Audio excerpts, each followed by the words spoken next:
Hello, welcome to week 3 of doing these devlogs. I'm Chris, and this week was all about prototyping. So prototyping was an interesting phase of this project in the sense that it was a lot of meetings. And as a producer, I had to essentially take the time to spread awareness of the project.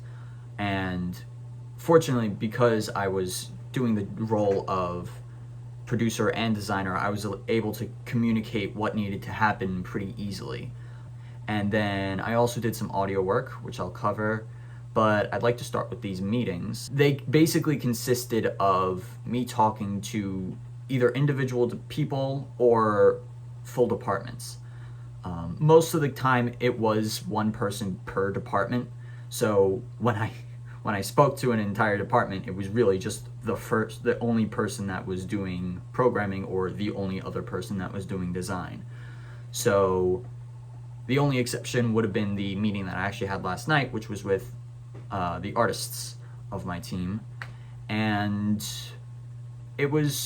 these meetings were pretty great. I mean, it was great to talk to these people, of course, as they're my teammates and my co-workers essentially, and it's very enjoyable to be able to speak about games at such a high level and know that the people that I'm talking to understand what I'm saying and are going to put what I say to use. And so having those conversations are important, and arguably they're important not just within your own department or with the people that are following your direction, but also just in general, because if you can talk to people that are in other departments, even if they're not necessarily in charge of you or anything, you can get a better understanding of what you're supposed to be doing. As I was also doing audio work, and I was able to communicate with my artists on some of the themes that I made, which one said that it might have made it a little easier to visualize what this character should look like when they're moving, or when they're trying to create a scene, they're trying to make art for all that, they can understand how things should look and how things should move. And so that communication is extremely important. And this really goes for anything that involves a team of people, because just teamwork in general requires communication. And if you don't communicate things, you'll probably release something. In terms of game development, you'll release something. It's not that you won't release something, it's just that it'll be better the more and more you communicate. As for specific meetings, I had a meeting with my programmer first and foremost, because that was the first meeting that needed to happen, as a prototype is almost entirely reliant on that programmer. Now, we did have to do a couple things for the submissions, including a gray box or white box. In our case, it was a gray box because everything was gray. An MVP, which I made an updated version of that for my team, and a beautiful corner, which was an interesting thing and was essentially like a mini portfolio of the sound and art that has been made so far. Didn't really know it was called a beautiful corner. Don't know if it's called that anywhere else, but if you ever see it, that's what that is. It's just a showcase of the art and the concepts of art and the concepts of themes and maybe some SFX that exists already. And so the meeting with the programmer consisted of going over the prototype, making sure that the level design was correct, and making sure that just the basic stuff was being worked on. And fortunately, my programmer is incredible. We basically figured out a direction for the level design as well as for how things will move, how the camera will work, and so that went really well. And I'd say some of the important things to keep in mind when you're having a meeting like that is to always focus on the things that need to get done first. That's why one of the very first things that I did was create a section on the very top of the game design document called MVP, Minimum Viable Product. Very important, especially for something like this where I had made a game and I had a concept, and I basically just took a slice of that, pulled it out, and said, this is what we're making. And then from there, you can take more slices of that, pull that out, and say, now this is what we're making. Because the more you do that, the smaller the workload is, and the more it can be focused on, and then you can move on to the next slice, then put those slices together, and then put the slices into the big slice, and then you have a whole big game pizza. Sure. And so the more you do that, the faster things will move. And so that's one of the important things that you do end up having to do as the producer.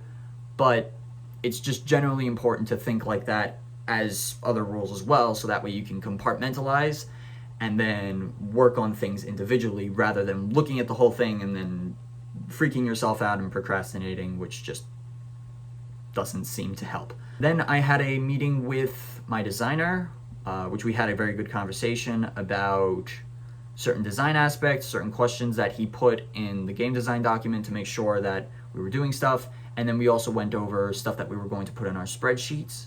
And so he's delegated himself to enemies and working on their basic designs and any statistics that are involved with them, all of which have data sets that are laid out in a spreadsheet that is accessible to everyone, which is also very important. I use Google Sheets. It doesn't need to be that, but anything that can easily communicate information from designers to programmers and artists and everyone else in the team is something you need immediately. Any form, and then from there you can figure out what form you want to use in general, and then you can figure that out along the way. Then last night, I had a meeting with my artists where I discussed the beautiful corner where we put all of the stuff that was from concepting and ideation phase and so far throughout this prototyping phase into this one document so that it's easily visible. And then we also included some audio bits. I did some voice acting for the tree that we're working on. I did a little bit of composition for the themes, and we basically just shared all this and delegated some tasks moving into production because that's the next phase, and just tried to figure out exactly who's doing what and how quickly we can get all this stuff done, because it is a pretty heavy game in terms of assets. And so again, compartmentalizing is really important, where you break it down to the assets. And they actually mentioned something to me, this was last week, where I had to make an asset list and an inspiration board. I knew what an inspiration board was, but I didn't think of having an asset list. And having the asset list makes making an inspiration board easier, and also makes the artist's life easier, because then they can look at it and then say, okay, so then now I can look at the inspiration board for more details on this.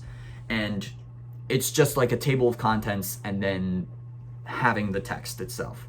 And it makes it so much easier, and for both the designer and for the artists. So moving forward from here is going to be the production phase. And this is kind of an odd position for me because I have to leave on vacation next week, which isn't great because I'm the producer and I also have to do audio work and design work. So I'm going to be semi-active on that and try my best to do something.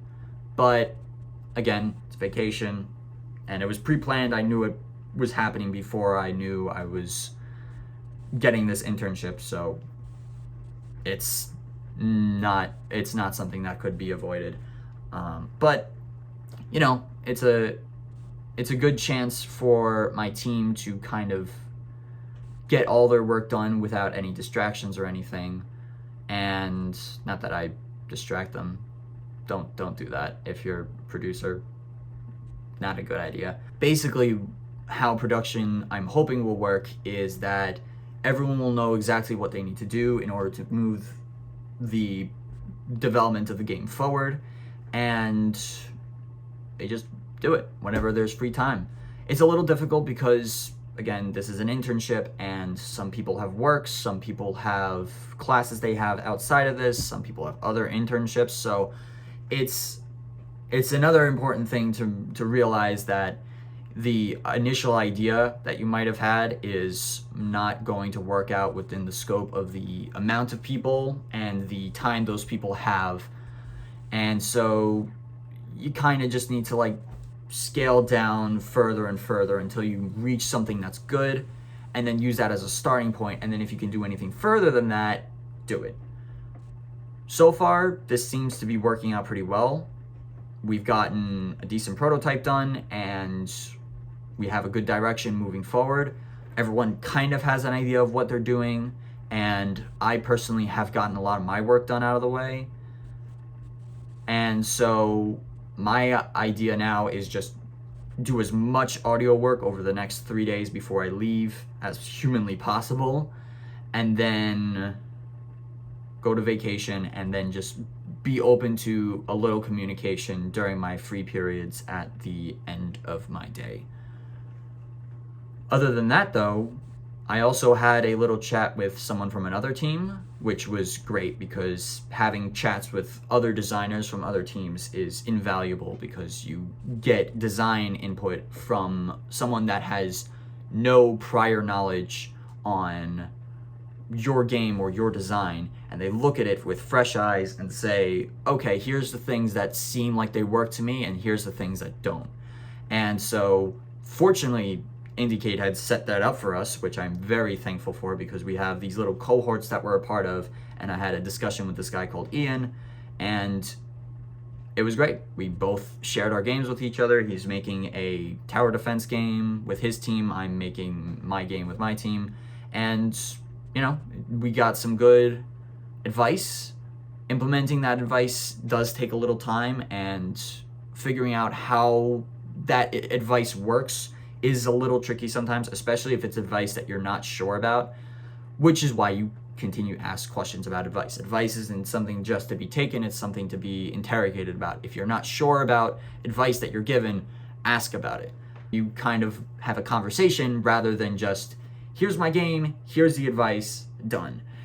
It just doesn't work very well that way. If you continue the conversation, you'll get more out of it.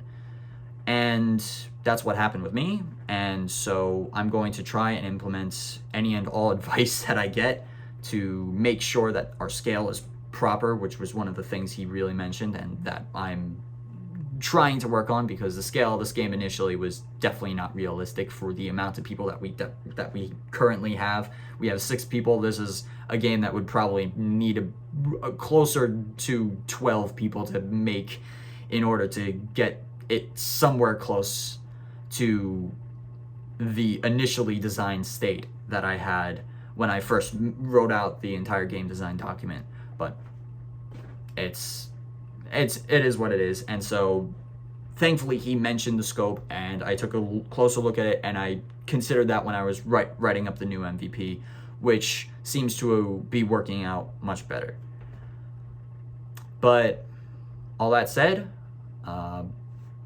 moving into next week, production should be fun time. Plenty of work to be done. Still, we have assets to be made. We have assets to be implemented. We have programming getting done. We have UX and UI getting done.